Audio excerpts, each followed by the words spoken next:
Hello বন্ধুরা, Suparna unplug চ্যানেলে আপনাদের সবাইকে স্বাগত। আজকে একটা অন্য ধরনের ভিডিও নিয়ে এসেছি। আমার একটা ব্যালকনি বাগান আছে, সেই ব্যালকনি বাগানে কিছু গাছ রয়েছে। সেই সব গাছের পরিচর্যা বা আমি নতুন গাছ কী করে লাগাই, এটাই আপনাদেরকে আজকে দেখাবো।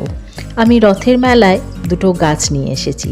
এই সিজনে বেলি ফুল প্রতিটা বাড়িতেই থাকলে ভালো লাগে। বেলি ফুলের গাছ ছিল, নষ্ট হয়ে গেছে, তাই একটা বেলি ফুলের গাছ আর একটা সাদা নয়নতারা গাছ নিয়ে এসেছি।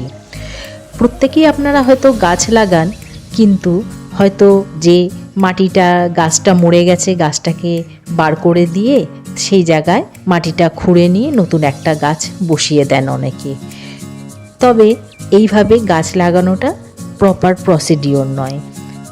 আমি যে কোনো গাছ লাগানোর সময় পুরনো যে গাছটা ছিল সেই মাটিটা খুঁড়ে পুরো মাটিটাই তুলে ফেলি এবং গামলাটাকে পুরো খালি করে দিই।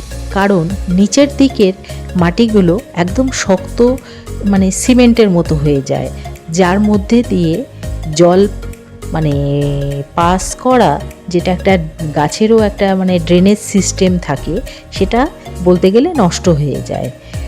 যার জন্য পুরনো যত মাটি আছে সব টেনে বার করে দিই এবং গামলাটা খালি করে আবার যে নিচে যে গামলার একটা দুটো ফুটো থাকে তার উপর ওই ভাড় ভাঙা ছোট ছোট করে ভেঙে ফুটোগুলোর উপর বসিয়ে দিই। তাতে কি হয়, যে বালি টালি দেবো এবার, সেগুলো নিচ দিয়ে বেরিয়ে যায় না।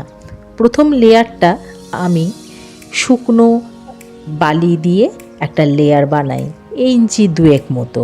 তারপর আমি বরাবরই মাটি রেডি করে রেখে দিই। পুরনো যে মাটিগুলো থাকে সেগুলোকে 2 দিন রোদ দেখিয়ে তার মধ্যে ভার্মি কম্পোস্ট সার মিশিয়ে আমি রেডি করেই রেখে দিই। সেই মাটির মধ্যে এবার দিয়ে দিলাম একটু চা পাতা সার, দিয়ে এই মাটিটা ওই বালির উপর খানিকটা লেয়ার দিলাম মাটির। এরপর গাছটাকে বসিয়ে দিলাম। বসিয়ে দেওয়ার পর চারদিক দিয়ে যে ফাঁকা জায়গাগুলো, তার মধ্যে বাকি মাটিটা মিশিয়ে একটা লেবেল করে দিলাম। করে একটু গামলাটাকে ঝাঁকিয়ে দিলাম যাতে মাটিটা পুরো সেট হয়ে যায়। দেখুন, এইভাবে আমি গাছটাকে লাগিয়ে নিই। আর এই গামলা থেকে যে মাটিগুলো বেরোলো, এগুলোকে আমি আবার পরবর্তীকালে রেডি করে রেখে দেবো। আরেকটা গাছ লাগাবো ওই একই প্রসিডিওরে। প্রথমে একটা ভাড় ভাঙা দিয়ে ওই ফুটোটাকে বন্ধ করে দিয়ে দিলাম। এবার উপরে একটা লেয়ার তৈরি করব বালি দিয়ে। শুকনো বালিটা দিয়ে দিলাম ঝুরঝুরে, যাতে অতিরিক্ত জলটা বালির মধ্যে দিয়ে ধীরে ধীরে বাইরে বেরিয়ে যায়।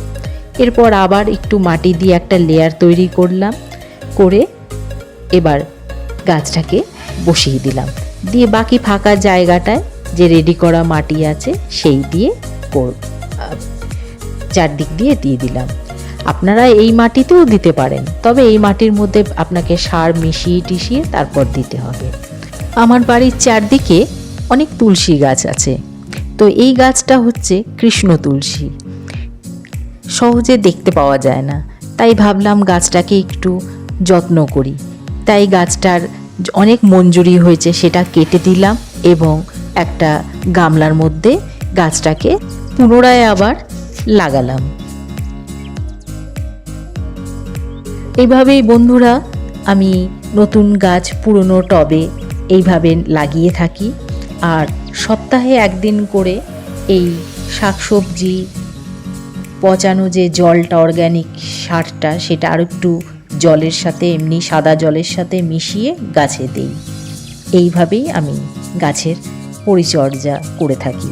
আর এই মাটিটা যেটা গামলা থেকে বার করলাম, এটা আমি আবার রেডি করব পুনরায় অন্য গাছ লাগানোর জন্য। আশা করি আমার এই গাছ লাগানো এবং গাছের পরিচর্যার ভিডিওটা অবশ্যই আপনাদের ভালো লাগবে। আর আগামী ভিডিও দেখার জন্য চ্যানেলটাকে অবশ্যই সাবস্ক্রাইব করে দেবেন। আর ভালো থাকবেন।